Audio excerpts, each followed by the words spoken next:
Well, hello. We finally got time to consider doing the questions and answers. It's something that later on, when we settle and things get a bit organised, because we're short-handed here with just Ada and I and our team of volunteers, without Jane, that's what I'm saying. There's a lot going on, and the days are sort of all over the place. We have a schedule on some things, but not on others. So I've got a chance to do this. This could be a long one. I hope it keeps transmitting, because for some reason, whatever reason, the transmission drops every now and then and it staggers. So that's the funny part about Cape Town. We've been putting up with load sharing, where you are told sometime before that you're going to have no power in the place. So no power, no electricity, no Wi-Fi, blah, blah, blah. And that happens every day. I don't know, every few days you lose a big chunk. So anyway, straight into it, because it'll take a while. Okay, first thing I should talk about is Damien and Abhilash.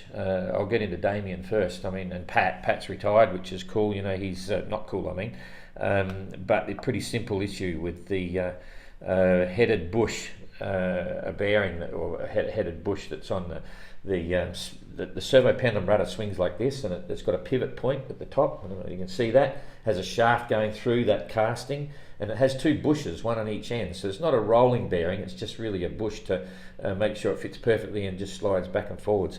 And one of them actually fell out and collapsed, and it makes a wobble in the casting. He didn't have a spare on board. The wind vane wasn't completely stripped and rebuilt beforehand, and they had many thousands of miles. So that was bad luck, and I think Pat's learned a lesson from that as well. So that was basically the end of his GGR. He couldn't repair it. It's not a smart move to carry on through the Southern Ocean with that. And we're aware of what happened. As you know, we treat wind vanes as safety gear. So we've got a bit more information there, and not a lot we can say, but normally we'd say a wind vane should be completely stripped of all bearings, bushes and so on before the start of the GGR, because some of those areas, they'll be 30 years old, 30, 40 years old. They're still as good as new once you replace the bearings and stuff. So, and I have no problem with the brand. If I had to recommend a servo pendulum system, it would be an Aries. I think they're one of the best, and I've had an association with them before. In terms of Damien's hydrovane, I have no doubt that if he had a standard hydrovane bolted on the back of the boat, it should be going the distance. That's proven itself time and time again. In 2018, the hydrovanes performed really well, and all the other hydrovanes on the boats at the moment are doing pretty well. Damien made a decision to make some modifications to the vane, which has been reported in the previous news release some time ago, about drilling the holes in the shaft, which ultimately led to, for whatever reason, or in fact read that report and you'll see the shaft broke. And there's every expectation, if those holes hadn't been put in the shaft, it may not have broken, okay, because no other shaft has broken since 2009 when the material was upgraded. That was really unfortunate. Went back to Les Sables d'Olonne. Then, unfortunately, he managed to repair that at sea, putting in an original shaft, which was also slightly modified. It had a hole drilled. Normally the shaft holds the rudder slips up on the shaft. It just goes up into a short tube in the section of the rudder, and there's a pin, simple, straightforward pin with a circlip at the end, like a split ring at the end to stop it falling out. And that pin is all that stops the shaft from dropping down. There's a little nipple at the front that stops the shaft from moving on the rudder moving on the shaft. And this time round, it was a case of they actually drilled out the hole and put a thread in it, and instead of having a pin, they screwed in two machine screws, one this side, one that side, to hold it. And over the months, it worked loose. Something happened, the screws fell out, whatever, and the rudder literally slipped off the shaft. Okay, and that's usually taken care of by having a safety rope on it. Simple rope, tie a knot on that and hold it there, and tie the other end on the boat. For whatever reason, that knot came undone, and when the rudder dropped, it wasn't secured by the safety line. Damien unfortunately lost the rudder, and that was his game all over. He's not interested in Chichester class. Same as Pat, and I fully understand that as well. And Damien also took the point that that was the third time he had a mounting bolt problem at the start, and then he had the issue of the shaft breaking, and this was the third one. It's, follow your gut feeling. That's a bit of fate. So we're really sad to lose both of those guys. They were both good for GGR, and everyone was following. It was an inspiration and so on. So we wish them well. As you know, with the the sail through film drop here with Abhilash, it was quite a surprise. I don't think anyone was expecting what evolved, but I've got to say the GGR is like that. The Golden Globe is a mind game more than anything, and you probably noticed that I was sort of surprised. Okay, interesting, Abhilash. Let's talk about it. My sole focus on that opportunity there and that moment was to draw it out of Abhilash, try and understand what he was going through and the pressures that are involved, because you have to understand everything that he's actually been through. In 2018 it was a life-threatening moment, and you need to read about that. It's all in the previous releases. He was dismasted, rolled over in a pretty brutal way, ended up with a back injury on the boat. I have no doubt, no hesitation in saying it was a life and death situation. Fortunately he was recovered and subsequently had operations and got through it. Now he rejoined the GGR. He's one of the last entrants to sign up on board the event. He knew everything about what was in the notice of race and what to expect from that notice of race. He's not doubting that. The difference is that I think, this is my personal opinion now, when he set out from the Sable d'Olonne, he'd already faced another couple of weeks of horrific challenges, having had a collision with a ship, get the boat repaired, the pressures of sponsors. He got really good sponsors, very supportive, all that sort of stuff. But nonetheless, that absolutely detracted from his final preparations and lead into the start, which was a real challenge. But he did it, he started, and he crashed straight away. In Lanzarote, he explained he hadn't eaten for 10 days. He had a bit of post-traumatic stress situation, thinking about what had taken place before in 2000, possibly an exhaustion type crash, because he was, really pushing it to make the start, and he did. So it was a very interesting reaction. He tried to vocalise that even in Lanzarote. Now you look at the situation, he's now sailing down for weeks and weeks and weeks through the Atlantic. A lot of pressure. He'd like to perform really well. Not getting the weather forecast. I mean, some Guy de Boer was getting weather faxes every day, when he was there in the first part of the race and sharing all that information with the fleet. Others weren't, because their weather faxes might not have been performing as well as they should have or could have, because there's lots of little connections everywhere. The machines themselves aren't brand new. Some might be, tweaked a little bit better than others, and so he wasn't getting weather information. Some entrants were. When you get around Trinidad, you can actually pick up Cape Town radio giving the WMO high seas weather forecasts. I don't think Abhilash was getting those. Others were. They were clearly getting them on the radio. So there was an imbalance on the amount of weather information. But remember also, even if you had the weather information, coming along the bottom of the South Atlantic has been very challenging this season. A lot of people are talking about it. Where's the South Atlantic high? It was very mixed up all over the place, and it's been a mash of nothing for weeks and weeks. So the guys at the tail end of the fleet have got a real problem. They don't know where to go, what to do. So the weather forecasts are irrelevant, to a degree. And then Abhilash went through the next situation where he pulled into a hole, parked for about 3 days. Meanwhile, the guys who was right next to, literally miles away from him, just sailed away, left him behind, and the guys behind come boring down on top of him. That's traumatic, you really question a lot of things. And the issue of the Cape Town film drop, everyone seems to think that, we're doing as the organiser, we're doing the Cape Town film drop for all our sponsors. It's all about sponsors, and we're making all this money from the race. I've got to tell you, we are losing money. Jane and I are losing truckloads of money by being involved with the Golden Globe race. It happened in 2018, and it'll no doubt happen again this time. We do it because that's what we want to do. The film drop has a couple of essential things, and first one is for our fans. Okay, everyone watching it, everyone loves to see the onboard footage. We knew that from last race in 2018. People were screaming out to get access to the footage, so now you can. The film drops also give us an opportunity to see the entrants, talk to them, and have a chat. You see the lives, you can get a feel for what's going on. Again, it's good for the event. It's good for the people that are being inspired by it, and so on. And it's a case of where the entrants themselves have an opportunity to sell something to their sponsors. So if you've got a sponsored entry, you can say to the sponsor, we've got all these film drops, you're going to see us, we can pass over films and bits and pieces, and you get a little bit of it back. So there's any number of reasons why we do like the idea of the film drops. And it's also part of the recreation of the event, because in 1968, it was integral to getting the message out. Many of the entrants didn't even have radios. They had nothing. Okay, so Matesia came into Cape Town twice to get messages out. this edition of the race, we're celebrating Matessia, all these sorts of things. Now, with any sporting event, you don't have to like some parts of what goes on, okay? Because you might, in the big picture, you like 3/4 of it, you don't like the other one. But it's pretty straightforward. If you know what you're signing on for, that's the way it is. And so Abhilash was frustrated about a lot of different things. He's also looking at the whole issue now of moving into the Southern Ocean again, going through the Indian Southern Ocean, which would be very challenging for him because of everything that happened in the past. At this point, I just want to say, Abhilash and I are great mates. We went through a lot together in 2018, and I don't take it personally. When Abhilash is going off at me, he's sort of going off at the organiser, okay? So I hold nothing against Abhilash on that one. And I want to defend him a bit because some of the things that he said have been taken in the context that he's accusing others of cheating. He's not. And I'll give you an example of this before I go into the technical definition of what happens with our radio regulations and what people can and can't do.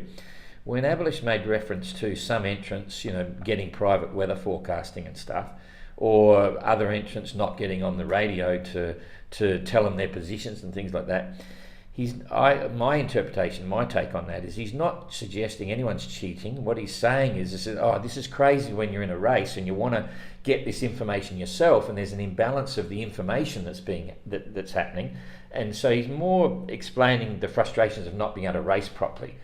But so I didn't see it that he was accusing anyone of really cheating. He's just there and saying that it's not an even playing field. But that's the reality of the GGR. The GGR is all about isolation. You're not meant to be given all sorts of opportunities to talk to family and friends, and the amount of weather information you get is entirely up to you. Weather faxes aren't mandatory, they're voluntary if you want to carry one. There is radio weather forecasting available, and your efforts to prepare yourself to do that are up to you. And that's the difference in the planning, preparation, execution. Now, Abhilash was really pushed to get to the start, so I'm not going to suggest he wasn't prepared, but maybe he wasn't prepared as some others that have had the time to organise their own private radio skeds and so on, completely legal under the notice of race, and I'll get to that later on. So I took it as a given what Abhilash was saying, and anyone's allowed to not like certain things. I think my other personal opinion, it's a bit hard to complain about it when you've signed on for it, but as I say, you don't have to like it, but you got to put up with it because that's what the race is. So it was all part of the GGR, and it was like a wow moment, and I'm looking forward to seeing Abhilash in Hobart, and we'll look the same with all the other entrants. It's you can see some people, and the bottom line is the GGR is what you make of it as an entrant, okay? And each entrant is there for different reasons, and they've got a different take on it. You look at Kirsten, she stopped racing against others and started racing against herself, and she's having a ball, an absolute ball. And I've got to tell you, in the very beginning, knowing Cape Town, she said, this is going to be a challenge getting to Cape Town, and is it really worth it? But I know for a fact that Kirsten is really happy to get to Cape Town in the end. When she was here, she loved it and was happy to see family and friends and get the message across and so on. And that's not unfamiliar for what happened in 2018 when we mentioned the Hobart stopover. That was part of the race. A lot of them said, it's going to be terrible coming up there. It is challenging and demanding, but they all loved it, right? Getting into Hobart, having a chance to, sort of express yourself, see everyone. And that was part of the reason also that we decided to seriously consider the extra drops. So, this is about celebrating Bernard Matessia. He came here twice during 1968 race, and so be it. So that's where we're at. I think it's probably enough on that, because some of these issues will come up in the questions I've got here, and there are a lot of questions. So make yourself comfortable if you want to sit this one out. Anyway, so the first one is, okay, if Pat had got outside help in Cape Town to fix his wind vane, could he still continue under Chichester? Yes, he could have, but not interested. He wanted to be the first Irishman to sail solo around the world non-stop. Apparently no one's done it, but I had an interesting comment from Sir Robert Knox-Johnson the other day when maybe he was the first, I'm not sure. I'm still not sure where that stands because I was referring to Irishmen, but anyway, so his whole purpose was to actually get out there and be the create a new record for him and his perspective. Same with Damien. He could have carried on in Chichester if he wanted to, but decided not to. And they reflect on that, and it's they did a great job and so on. When do you have to leave Cape Town, and how do you expect to have arrived by then? Ada and I are leaving on the on Saturday morning, really early, about not even 1 o'clock in the morning, earlier than that, back to Paris and then across to Malta for the yacht racing forum over there. The boats that we'll miss, we won't get Elliot, we'll get Jeremy. Ayrton's in tomorrow morning, then elections in the west and the east and up in the north of Australia as well. So that's a dramatic change. There's only one person sitting there listening and monitoring all the stuff on computer screens, but it's still by radio traffic. In the Northern Hemisphere, in Europe and England and stuff, many of the stations have been dropped off, but there is an agreement that the stations that still exist have transmitters and coverage for the whole area. And that's all listed in the list of lights and radio signals and weather forecasting and so on. So you need to know which stations are doing that, what times they're transmitting and what frequencies they're transmitting on. And so there's a fair bit of paperwork and planning involved with doing that. And I have to say, I'm surprised at the lack of knowledge of some entrants in terms of what may or may not be achievable, or not lack of knowledge, but lack of ability. Because it looks as if they're not trying, but in actual reality, there's the radios themselves. The radio performance can vary so dramatically by the individual installation. Okay, so you have a radio that is really good, you have an aerial that's really good, but you've got all the coax cables between them that have to have perfect terminals, you have to have a really good ground plane, you have to have all that sort of stuff. So it's not just the stations that are transmitting the traffic, it's the ability to get your set performing really well. And as an example, you'll see often reference to the fact that some radios on some boats are booming out everywhere, right? And they're getting great signals coming back. And there'd be exactly the same types of radios and hardware, but the installations are different. We worked hard as an organiser to get all the radios tested and make sure they're right and the best we can. But it is a bit of art and science involved. That's why we place no guarantees about doing anything for radios. Now, some people say the organisers should be doing a weather forecast by radio to all the entrants. Think about it. The government's already doing that, and they're having challenges getting that signal to the boats, and the boats are having challenges getting that information on board their boats. So anything we did wouldn't be as good as that. So there's no point. So we just say it's really up to the entrants, and we spend a lot of time explaining this to them and the things that they can and can't do. So it's a difficult subject, but the GGR is what it is. It'll never allow satellite weather forecasting. It'll never allow routing and all these things. It's tough, but it's not unsafe to sail the world. With all the features that we've allowed under the notice of race.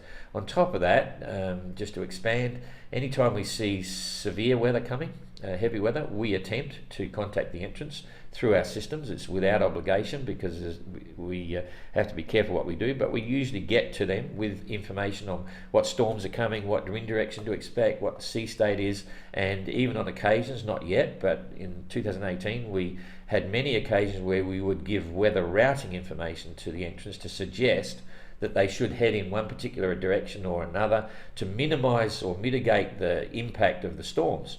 And it's up to them whether they want to do that or not. It's their choice to follow that advice or not. So weather is a big situation for sure.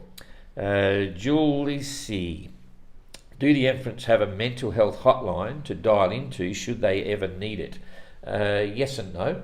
Our 24/7 telemedicine MSOS can do just that. That's the first thing. The doctor's there. If they thought there was a problem, they could ring the doctor and have a chat. They can also, we're not specialists on this, but sometimes people just want to chat. They can ring us anytime, and some interests ring us regularly. Sometimes every other day for weeks because they're challenged on certain things. It's all in-house. We just have a chat, we have a conversation, talk to them. They just need someone to talk to. It is a mind game out there, and it's particularly challenging. So that's a pressure relief for them as well. And we monitor it a little bit. In 2018 we had one entrant that was starting to concern us greatly. We had in-depth discussions with their team managers and our doctors before we spoke to the entrant, and in the end we decided not to speak to the entrant, but we thought there might have been something happening. So yes, we keep an eye on it, and we're mindful of the impact of that. It is a challenging event, that's for sure. How is Pat doing? Someone in the lead pack, no obvious extraordinary shore support. Did he have the same issues as Abhilash regarding weather information? No, I didn't hear Pat say anything with that. I think his radio was working really well. If not, how did he avoid it? Well, some people are taking a different attitude. You know, it comes down to what you make of it. Some of them, like if they don't get well, they say, "Oh well, I've got my barometer." You know, that's it. Even Captain Good, when he came through, he said, "What sort of weather you're getting?" He said, "Whatever." But at the same time, you would have noted that he's receiving the weather from Cape Town radio since he turned around Trinidadi, and that coverage goes out that way. And the reason for that is that the coverage you get, the forecast you get with High Seas Forecast, is a worded forecast. You just read the words and you have to interpret it. Okay, it's not simple. It's what you used to get in the good old days. They'll give you an area. They'll tell you where high and low pressures are centred.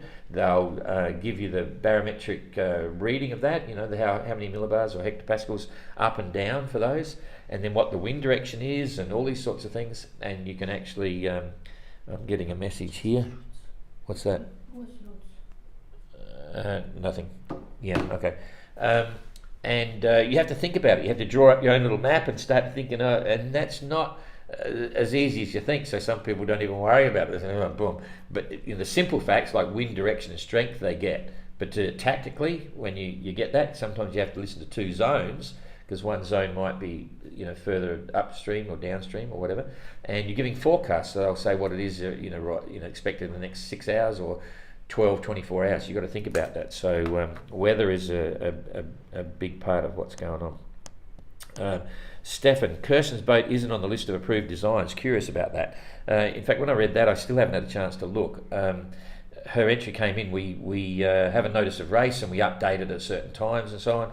And since her entry was there, she was the only one. We don't approve a design until we actually get an entry, right? We can talk to people about what might be approved, but once we get an entry, they know whether it's going to be approved. And at that point, we do, because some people want to get their boats listed as approved so they can get a higher price when they sell it. We don't want to play that game. And so you'll notice in the 2026 notice of race, she's very much approved. Cape George 36, and we've already had a request for an application from another Cape George 36 owner for 26, and we've got quite a lot of rustlers already lined up as well. So anyway, that's another story. Don and T, great work updates. My question is LED lighting allowed, even though it is a newer technology? Yes, indeed, LED lighting is allowed because it's more reliable. It's a safety issue, so it's compulsory in nav lights and so on. There is a list in the notice of race which clearly shows the things that are banned and are approved. Generally, it's stuff from 1968. That's why you're asking, but LED lighting is on the list. So things like gyro stabilized binoculars, they're definitely banned, and there's a whole series of banned things, but there's a lot of approved things we allow. 12-volt power tools, for instance, we would consider that to be safety equipment, and they didn't have 12-volt power tools sort of back in '68. Andy, you mentioned how you slept more in the Southern Ocean. Can you elaborate more on the day-to-day sales, etc.? Okay, there must have been a comment I said somewhere, yeah, sleep patterns and what people are doing. I just found when I did the BOC back then, I got less sleep in the doldrums and those times when there was no wind, because you're just working sails, things are slatting. You're trying to make every inch you can, and it got very tiring. Then when I was in the Southern Ocean, you always had breeze. It was like clockwork, and so my routine was always to you'd be up. Certainly as it's getting dark, as you've done your final check, I'd go down for 2 hours at a time. Just had a wind up, because you're not expecting ships. Get up every 2 hours, stick my head in the bubble, look around, everything looks good, have a drink. I always had a drink, and then I'd just write up the log, course speed, bits and pieces, then I'd go back down again for 2 hours. Nights are short in the Southern Ocean. You basically only get about 5 hours of darkness.